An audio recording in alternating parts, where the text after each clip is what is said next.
të bisedosh me njerëz të cilët gjatë karrierës së tyre janë marrë me profesione të ndryshme, gjithnjë janë të suksesshëm me atë çfarë kanë bërë gjatë gjithë karrierës, është vërtet sfiduese. I tillë është edhe bashkëbiseduesi im i sotëm, i cili nuk ka nevojë për ndonjë prezantim të gjatë, sepse emri i tij është i njohur për publikun. Me mua sot është Ferhat Dinosha. Zoti Dinosha, siç e thatë edhe në paralajmërim, emri juaj nuk ka nevojë për ndonjë prezantim të gjatë. Mirë po, përpara se të flasim për karrierën tuaj, për jetën tuaj, për profesionet të ndryshme që ju jeni marrë, unë pikërisht këtë bisedë kam pasur dëshirë që ta fillojmë këtu. Në Cem, afër Cemit, tek brigjet e Cemit, e që jam shumë e bindur se është shumë i dashur për ju. Pikës pari faleminderit për fjalët që i thatë në fillim, s'di sa shkojnë me mua, po le ta shpojnë edhe shikuesit, cilë besoj se më njohin. Faleminderit për ftesën që më bëni dhe për ambientin që e keni parapar për këtë bisedë. Vërtet Cemi është i veçantë. Unë e kam edhe shtëpinë atje pak ma poshtë Buzë lumit dhe në këtë moshë që jam kaloj shumë kohë me të. Edhe mendoj që kemi krijuar, ja kem dhënë besën njëri tjetrit, deri tash vonë jam la, s'janë ndoshta 10 ditë 2 javë, filloj herët atje nga maj, futem nga pak, i ftoft është, sert është, në vërtet Cem do të thotë si mbi emër e kam has në fjalor i Cemt, do të thotë shumë i ftoft edhe i kthjellët. Unë diku këtu kam një poezi për të e quaj Lot Mali, do të thoshta e lexoj më vonë. Po sidoqoftë është një vend shumë i bukur, jo vetëm Cemi, po edhe Dinosha si fshat më i madh i Malësisë, kisha thënë, i cili tashti ka kushte të mira për jetesë, ka ujësjellës u bën shumë vite, ka drita, ka asfalte, ka njerëz të mirë, ka vende ku mund të kalohet kohë e bukur. Unë jo pa qëllim e kam filluar këtë bisedë këtu me ju, dhe këtë do ta shohim edhe gjatë bisedës, pasi këtu janë kujtimet tuaja të shumta, që nga fëmijëria, pastaj fillimi i shkollës, shkollimi, studimet. Do doja që të na flisni dhe të na rikujtoni pak atë kohën rinore, ta quaj kështu. Shkollën e kam kryer në fshat, në Dinosh. 4 klasë shkollës fillore, 4 tjerat në Tuzë, se s'kishte më shumë në Dinosh. Pas shkollës fillore, kam shkuar në Podgoricë, në shkollë të mesme, pak edhe shkaku i buxhetit familjar, i financave familjare, dhe kam hequr pak keq në fillim, se se dija gjuhën, mirë po me punë arrihen gjërat. Mendoj se shpejt ja kam dalë që të kap gjuhën edhe të kap kontaktin e mirë me nxënësit. E di se në vitin e parë, në klasën e parë, kam qenë i vetmi shqiptar në shkollën e mjekësisë dhe edhe i tillë kam kaluar mirë, për arsye se njerëzit, shokët, shoqet, silleshin mirë. Kam qenë edhe një kohë në krye të rinisë së shkollës, më vonë, jo në klasën e parë, po i kujtoj ato kohë si kohë të mira, edhe si kohë të cilat edhe sot ndoshta nuk janë shumë prezente kur është fjala për identitete të ndryshme. E dini kohën që e kemi sot, shohim si do marrin zhvillim ka jetë politike, por atë kohë e kujtoj me një ndjesi të mirë. Pastaj flasim për studimet. Për studime ika në Prishtinë, kisha një herë qëllim se të vazhdoja me mjekësinë, por një arsimtar, profesor që kam pas në shkollë fillore, zoti Fran Lul Gjuraj, i cili më jepte shqipen, më takon në Prishtinë, thot qa po bën me regjistrimin, i thash, kam kështu thot, merr gjuhë, merr diçka nga gjuhë se s'ke problem. Edhe mora anglishtin, edhe më doli mirë, ndoshta kisha qenë jo ai që do të mund të punonte punën e mjekut, ashtu si që dolën do punë tjera. Në vërtet, nuk i caktojmë ne as punë tona, janë të paracaktuara gjërat edhe ne kemi të drejtën të menaxhojmë veten aq sa është autonomia të cilën e ka mendja jonë. Dhe me këtë që kam kryer nuk më ka dalë keq për arsye se kam lexuar shumë vepra të shkrimtarëve botror, të cilat ndoshta nuk i kisha pas lexuar në mjeksi, kështu që nuk jam penduar. Pastaj, pas përfundimit të studimeve, jeni rikthyer në vendlindje.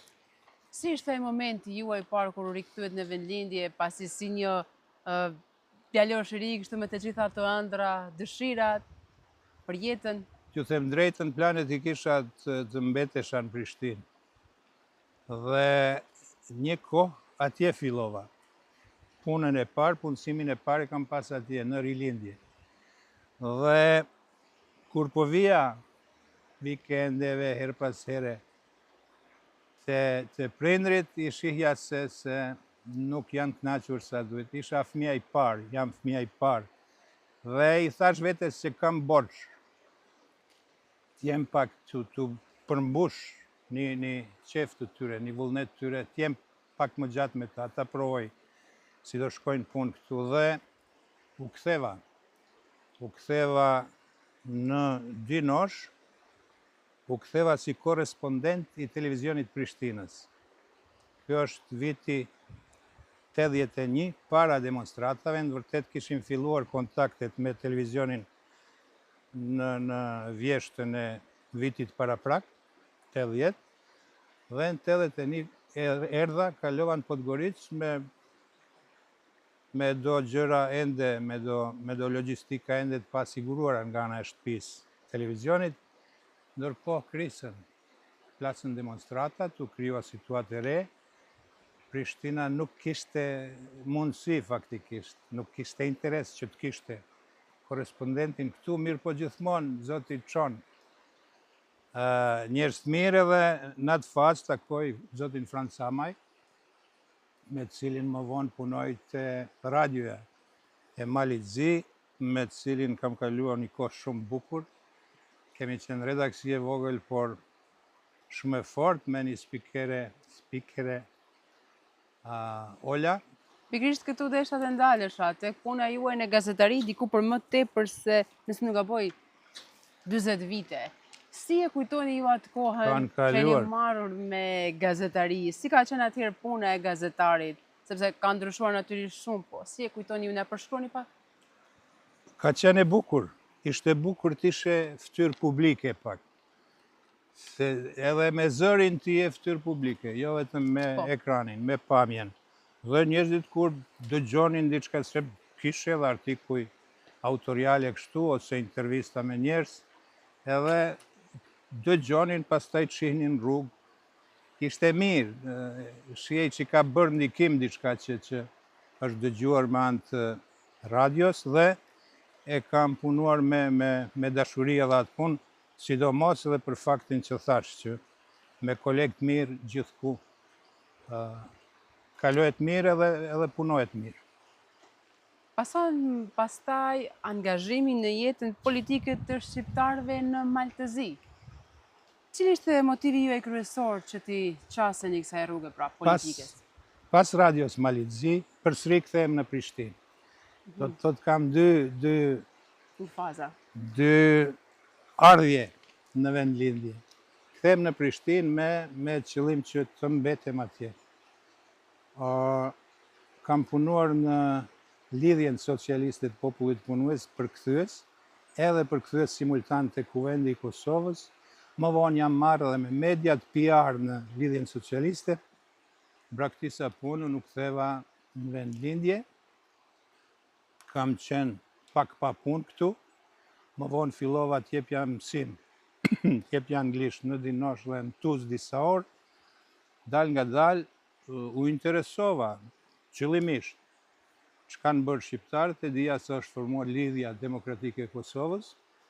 Jo, Lidhja Demokratike në Maltëzi, dhe kontaktova me njerëz të saj këtu në Maltësi, më mirë pritën, u bëra pjesë e tyre dhe shkallë vazhdoi puna më tej.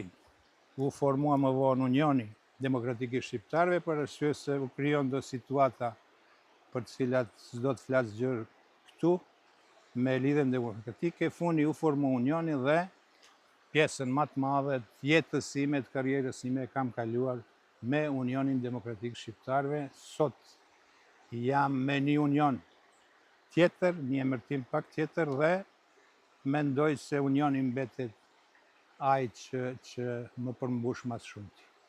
Po, na treguat pak këtë rrugtimin tuaj në politikën, por ai motivi juaj që ti çaseni kësaj rruge, në ato kohra, siç e shpjeguat edhe ju.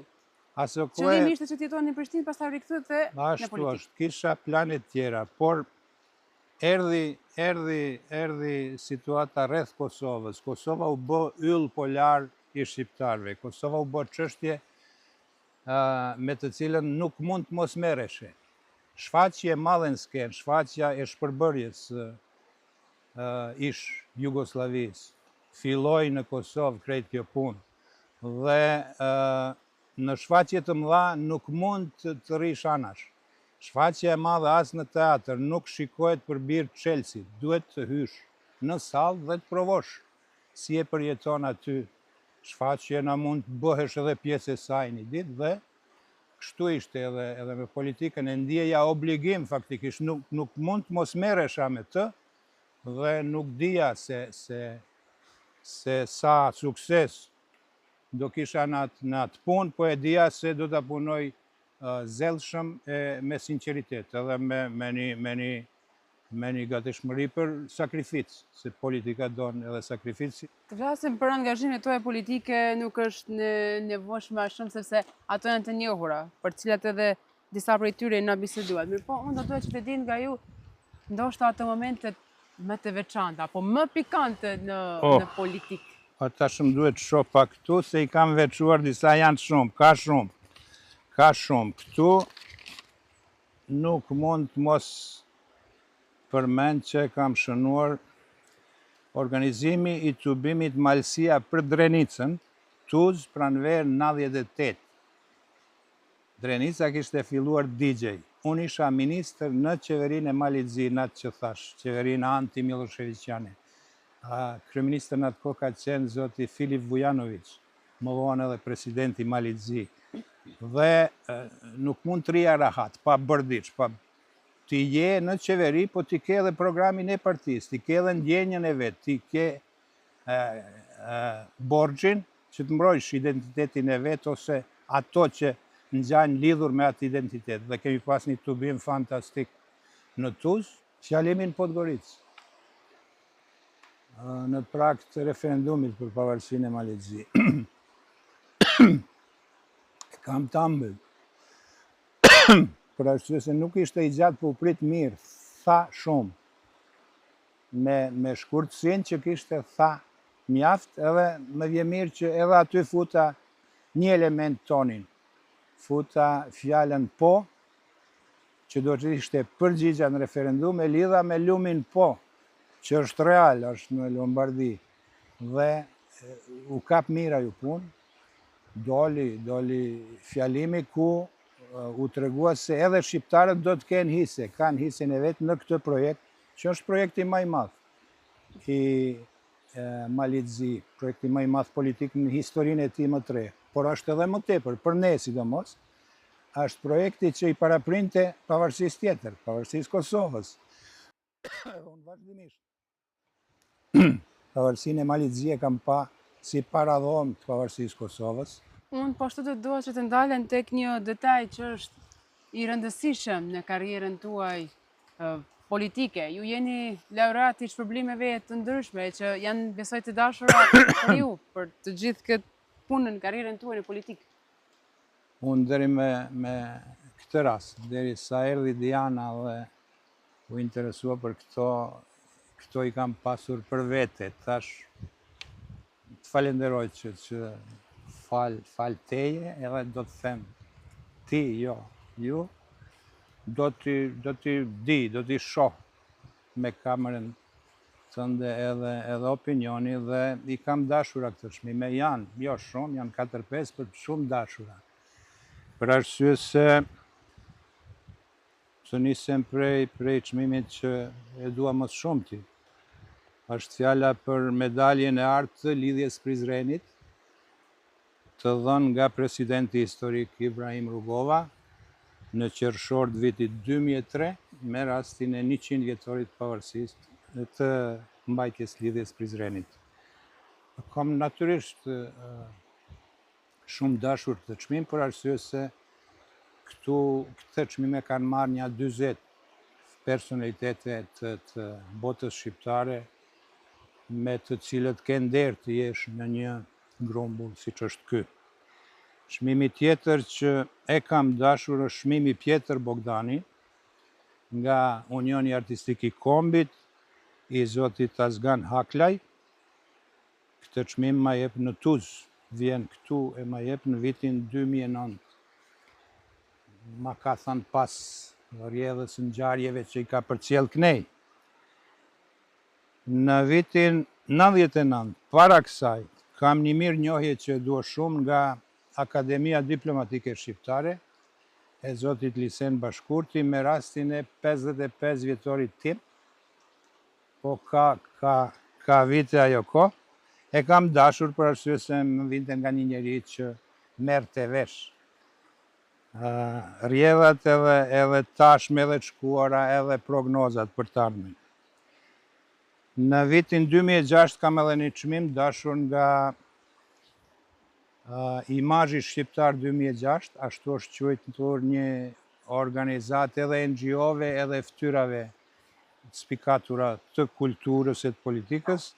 Në Tiranë më jepet çmimi Politikani Modern për Integrime. Në 2006 ma kanë thënë që lidhet me referendumin e Malizzi këtu. Unë dua që të rikthehemi bisedës pikërisht aty ku e filluam. Një dashuri tjetër për ju që është krijimtaria, ku vargjet tuaja të shumta besoj që kanë lindur këtu edhe ku po bëjmë bisedën ku e filluam pra të brigjeve të lumicës. Ku më ktheni more Diana? Po kam edhe prodhime të tilla, kam pak poezi, kam botuar 2 libra me poezi, njëri është më i hershëm këtë që po mbajnë dorë. Libër, kështu, po ka diçka mbrëmë, se poezia është si vera. Nëse rrin gjatë, është më e mirë. Kur e duron jetë gjatësin, se i kam botuar më vonë se çishin shkruara, po kur po u kthesha, më dukej se ka diçka aty, edhe kam vendosur t'i botoja. Kam poezi për Cemin, nëse do kemi kohë, mund të lexoj. Po të them për gjithë librat që kam, është përmbledhja tjetër e poezive që botova si vjet Tetoena, edhe ky libër është Tetoena, Lama e Doklit, është fjala për librin Lama e Doklit. Si vjet kam botuar Tetoena librin Gjysma e Rrugës. As këtë, as atë nuk i kam promovuar ende, besoj se do t'i promovoj bashkë, mas i ka prit le t'i bashkohet atij. Edhe kam 2 libra me publicistik. Njëri është Një nën kanë edhe bletët, që është titulli i librit, i botuar nga Akademia Diplomatike Shqiptare, mendoj të jetë viti, e kam diku edhe këtë, po funin viti s'ka shumë rëndësi, dhe kam tjetrin libër me publicistik, i botuar nga Kolegji AAB i Prishtinës, titulli i tij është Nga pavarësia në pavarësi, në vitin 2021, kur po përfundoja karrierën e ambasadorit në Prishtinë. Nuk e përmenda atë element përpara, e kam shumë dashur postin e ambasadorit të parë të Malit të Zi në Republikën e Kosovës. Se isha i pari edhe isha qëllimisht i pari, edhe në kontakt me njerëzit vendimarrës të kohës. Do të thotë përafërsisht këto janë ato që janë prodhime. Unë nuk i kam shkruar këto për të qenë shkrimtar ose poet, i kam shkruar se gufojnë atë, nuk mund edhe të pjesa publicistike kam pas qef të mbesin sa gjëra në letër. Unë jam i bindur se i kam transmetuar ashtu si që kanë qenë, ma vonë koha do të lexuesit do të shohin apo ajo. Mirë po i kam për qef. Kush atë poezinë për Cemin që do na lexoni tani, besoj? Për Cemin. Titulli i saj është Cemi. Edhe thot kështu, ka pak lirik, po pa epik unë s'mundem, edhe këtu ka epik. Dhe besoj se ata që po e dëgjojnë do të shohin që është puna. Thot Cemi, duhet që këto malet kenë par hidhrim të madh, e të kenë qarë gjatë, sa që ngurë të gjallë të të qelin shtrat, se ti lot mali je, ti jastek burit e dyshek zallit ke. E njerëzit që lahen në ty, gjuajnë me gur zogun e zi, dhe rreziten mbi varrin e djalit tri, që lanusin pa marë, e nëna pret dasmorët bregut Cemit. Kjo është e ka hershme, po edhe tash më bon mirë, disi më krijon emocion. Do doja edhe një pyetje të fundit pas kësaj poezie vazhditet të cilës janë vërtet shumë emocionuese. Ferhat Dinosha ku ndjehet më mirë, më komod? Si diplomat, në angazhim politik, si krijues? Kur është fjala për politikën, më i ploti kam qenë në parlament. Mikrofoni i parlamentit është më i dashuri për mua në karrierën politike. Kam kaluar edhe këto tjerat, po se aty ke pas rast të pjell mendja, të prodhos diçka aty për aty, jo vetëm çka ke të projektuar, po krijon situata që po s'polli mendja ose po polli mendja gabimisht është keq. Mendoj se më ka dash mikrofoni. Edhe ai mua, edhe unë atë. Kështu siç po them, që këto krijimet letrare, poezinë e kam mas për zemre. Për arsye se poezia është vulkan i vogël, çdo poezi është vulkan, po thuaj çdo varg është vulkan i vogël dhe ka atë që thash përpara, e vetit e verës. Nëse e duron kohën, është e mirë, nëse se duron, s'është verë. Zotë Dinosha, unë një falenderoj shumë për kohën, për biseden, dhe që na treguat kështu atë eksperiencën jetësore të gjatë dhe të suksesshme në fusha të ndryshme. Unë uroj suksese dhe në të ardhmen shëndet dhe jetë të gjatë. Falenderit shumë për ftesën, uroj të jeni e suksesshme në karrierën tuaj e cila tash më ka filluar. Nëse është e gazetarisë, le të jetë e gazetarisë, ne na duhen femra shqiptare edhe në politikë, kështu që përshëndetje edhe shikuesve tuaj. Do që të bisedën me Ferhat Dinoshën. Një falenderoj që dhe këtë të diell që ndrohet me ne dhe bashkë në pafshim në emisionet e radhës.